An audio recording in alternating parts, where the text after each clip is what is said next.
Video lecture 21 में question number 21 को discuss करने वाले हैं। इसमें एक्चुअली हमारा एचसीएफ और एलसीएम निकालना है। तो देखो एचसीएफ और एलसीएम निकालने के बहुत अच्छे से आसान मेथड है, फैक्टराइजेशन मेथड। इसमें नाम दिया गया है कि find HCF and LCM by using factorisation method. तो 480 को पहले फैक्टराइज कर लो, 720 को फैक्टराइज कर लो। तो जब हम 480 को फैक्टराइज करते हैं तो 2 to the power 5 into 3 into 5 आता है। 720 को फैक्टराइज करते हैं तो 2 to the power 4 into 3 to the power 2 into 5 आता है। अब इसमें जो कॉन्सेप्ट है जो गलत नहीं होना चाहिए वो कॉन्सेप्ट ये है कि जब हम एचसीएफ निकालते हैं तो दोनों में या 3 है तो तीनों में जो कॉमन होगा और जिसका लोवेस्ट पावर होगा वो हमारा एचसीएफ होगा। तो 2 to the power 4 और 2 to the power 5 में जो लोवेस्ट वैल्यू है 2 to the power 4 और जो दोनों में 3 into 3 to the power 2 है तो 3 है जो दोनों में है तो हमारा 3 हो गया और 5 दोनों के पास है। तो ये हमारा जो हो गया 2 to the power 4 16 into 3 into 3 ये 240 हमारा एचसीएफ हो गया। लेकिन जब मैं एलसीएम की बात करूं तो जो मैक्सिमम पावर होगा और दोनों में रहने की कोई जरूरत नहीं है, ऑल नंबर को हम लिखते हैं। तो 2 to the power 5 into 3 to the power 2 into 5 तो 1440 is the LCM of this answer। Question number B में 85 है और 238 है। इसको फर्स्ट सबसे पहले फैक्टराइज करते हैं।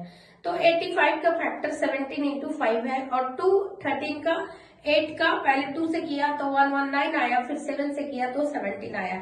अब जो दोनों में कॉमन है वो 17, तो 17 इज द एचसीएफ। और इसमें एचसीएफ निकालने के बाद इसमें सबसे पहले हमको एचसीएफ दिया हुआ था इस नंबर का और फाइंड द वैल्यू एम निकालना था। तो 17 HCF equivalent to 85 M minus 238 है। तो इसमें क्या करते हैं, एम की वैल्यू निकालते हैं तो लीनियर इक्वेशन के जैसा इक्वेट कर लेंगे और सॉल्व करेंगे तो एम की वैल्यू कितना आ जाएगा 3। Sample paper series question number 22 ये प्रोबेबिलिटी के क्वेश्चन है। इसमें 2 dice are rolled together bearing a number 4 6 7 9 11 12। Find the probability that the product of number obtained is an odd number। तो पता है तुम लोग को बेसिक रूल है, जब ऑड नंबर को ऑड नंबर से मल्टीप्लाई करते हैं तो ऑलवेज क्या आता है, ऑड आता है। तो ऑड आता है तो इसमें देखो 4 6 तो नहीं होगा, 7 9 11 से ही जो नंबर बनेगा वो नंबर पहले बना लेते हैं। तो ये पॉसिबल नंबर क्या क्या हो सकता है, 7 7 7 9 7 11 9 7 11 7 9 9 9 11 11 7 11 9 और 11 11।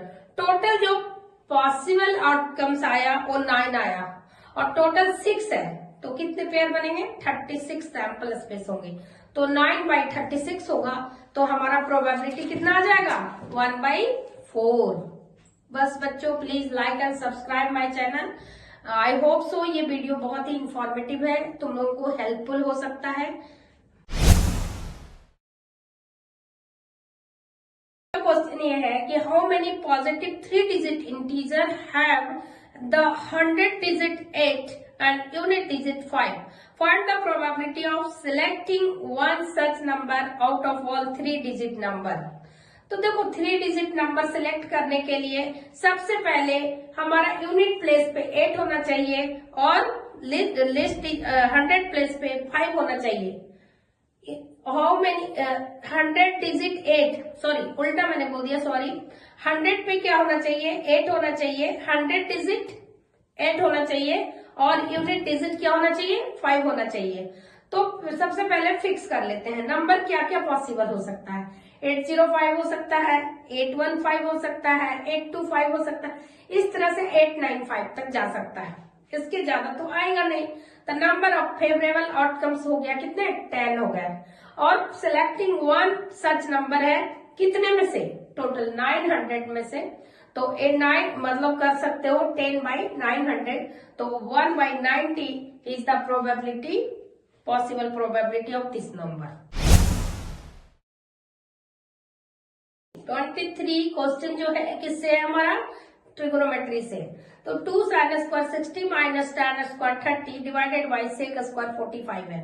इसमें देखो sin स्क्वायर 60 की वैल्यू पुट कर दो, tan 30 की वैल्यू पुट कर दो, sec 45 की वैल्यू पुट कर दो और उसको स्क्वायर करके सोल्व कर दो, बस आंसर आ जाएगा और दो नंबर बहुत इजीली मिल जाएंगे।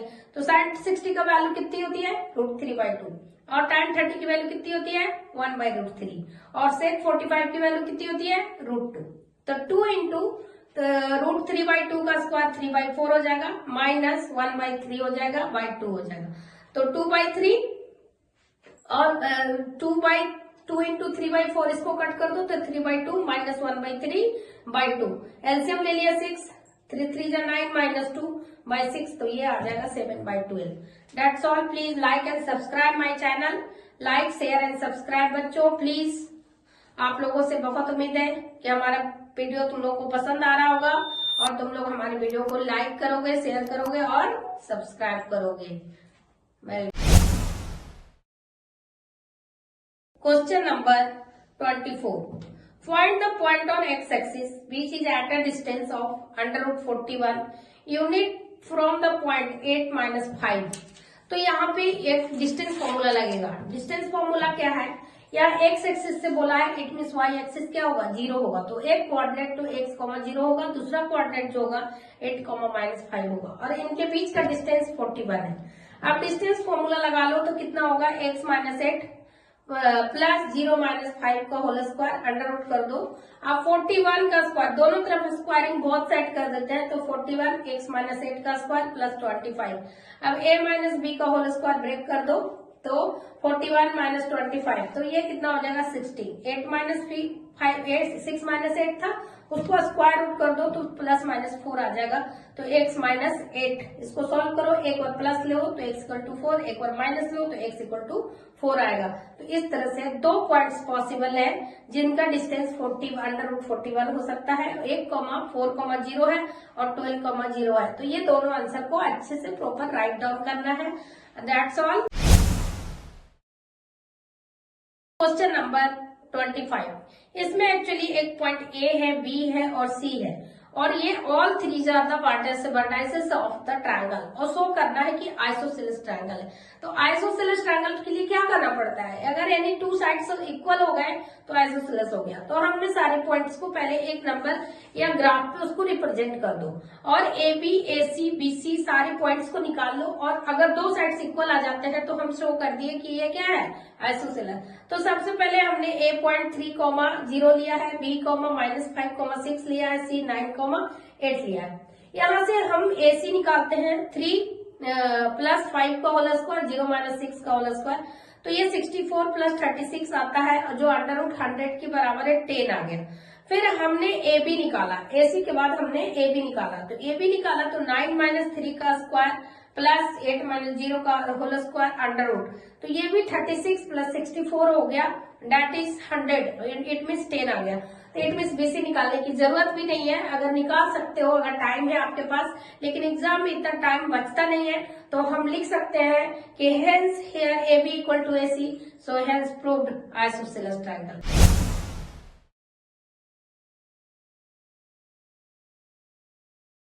Question number 26। देखो ये 26 और 26 का और है, ये 2 क्वेश्चन है और ये ज्योमेट्री पार्ट है। ज्योमेट्री पार्ट को कभी छोड़ना नहीं, इसमें कोई गलतियां होती भी है तो भी नंबर मिलते हैं। तो इस क्वेश्चन को अटेम्प्ट करना है। तो सबसे पहले यहाँ पे एक ABC ट्रायंगल है जिसमें DEF मिड पॉइंट है, BC CA और AB रिस्पेक्टिवली है। प्रूव करना है कि APD सिमिलर टू DEF है और DEF सिमिलर टू ABC है। बहुत आसान क्वेश्चन है और बहुत अच्छा है। तो इसमें सबसे पहले जो लिखा है उसको अच्छे से लिख दो, डायग्राम बना दो और उसके बाद तुम्हें जो नॉलेज है अभी तक उसको राइट डाउन कर दो। एक श्योर शॉर्ट आंसर मिलेगा और श्योर शॉर्ट नंबर भी मिलेगा। तो since DEF are the mid point of BC CA and AB है, इसका मतलब क्या है, EF पैरेलल टू क्या है BC है और DF पैरेलल टू AC है और इसी तरह से बोल सकते हो कि DE पैरेलल टू AB है। अब सब एक दूसरे के पैरेलल है, इट मीन्स बोल सकते हो कि हमारा जो B, D, E, F एक पैरेललोग्राम है। और पैरेललोग्राम का पैरेलल साइड्स इक्वल होता है, अपोजिट एंगल भी इक्वल हो जाता है, तो इसका नाम 1 और 2 इक्वल हो गया और 3 और 4 इक्वल हो गया अल्टरनेट से। इस तरह से हम दो एंगल मिल गया तो ये दो ट्रायंगल भी क्या हो गया हमारा, सिमिलर हो गया। तो ABD और DEF हमने सिमिलर प्रूव कर लिया। इसी तरह देख सकते हैं कि DCEFV इज ए पैरेललोग्राम, उसका भी नाम दे दो तो एंगल 3 इक्वल टू एंगल 6 हो गया और एंगल 1 इक्वल टू एंगल 5 बोल सकते हो। और ये जो हमारा है एंगल 1 इक्वल टू एंगल 2 हमने ऑलरेडी पहले ऊपर से प्रूव किया है। तो इस तरह से हमारा DEF और ABC भी क्या हो गया, सिमिलर हो गया। तो ये क्वेश्चन बस इतना ही था और हमें नंबर कितना मिल रहा है, 3 मार्क्स मिल रहा है। इसको छोड़ना भी नहीं, कभी गलती से भी नहीं छोड़ना। That's all. Question number 26 2025 sample paper है ये। इसमें क्या है, और वाले क्वेश्चन है, in triangle ABC P and Q are the midpoint on AC and AB and AC respectively such that PQ is a parallel to BC. Prove that median AD drawn from A to BC, A on BC bisect PQ। देखो question कितना अच्छा है, interesting है। यहाँ पे diagram भी दे दिया है, अपने को कुछ करना नहीं है। PQ पैरेलल टू BC बोल दिया, इट मीन्स हम आराम से लगा सकते हैं कि AP बाई AB और PR बाई BD आराम से इक्वल है।